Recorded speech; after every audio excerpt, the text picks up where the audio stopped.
इस बार रथ यात्रा 7 जुलाई रविवार को पड़ रहा है और जैसे कि कटहल बहुत प्रिय है प्रभु जगन्नाथ को, तो मैंने इस बार कटहल का हलवा का भोग बनाने का सोचा है। बहुत ही इजी रेसिपी है और बहुत जल्दी बन के तैयार हो जाती है, तो मैंने सोचा ये रेसिपी आपके साथ ज़रूर शेयर किया जाए।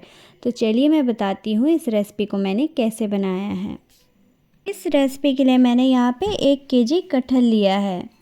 कटहल में अभी ढेर सारे बीज और रेशे हैं, तो मैं पहले इसे अच्छे से रिमूव कर दूंगी क्योंकि हलवा के लिए ये सब की ज़रूरत नहीं है, हमें सिर्फ कटहल का पल्प चाहिए।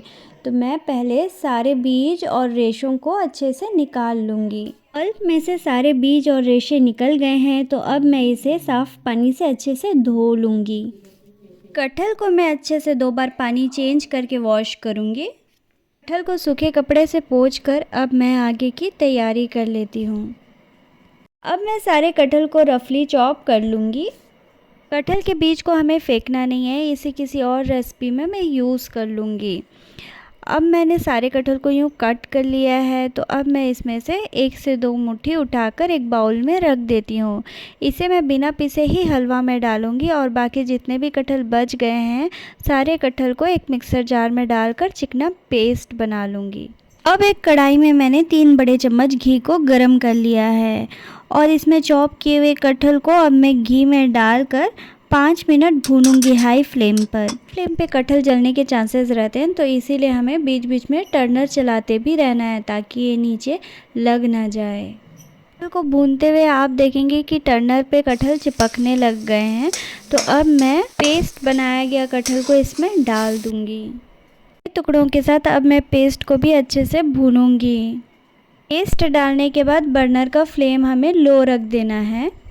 कटहल को भूनने के लिए 2 बड़े चम्मच घी मैं और ऐड करूंगी। घी को हलवा में अच्छे से मिला देना है। कम से कम 10 से 12 मिनट में इसे अच्छे से भूनूंगी मीडियम लो फ्लेम पे।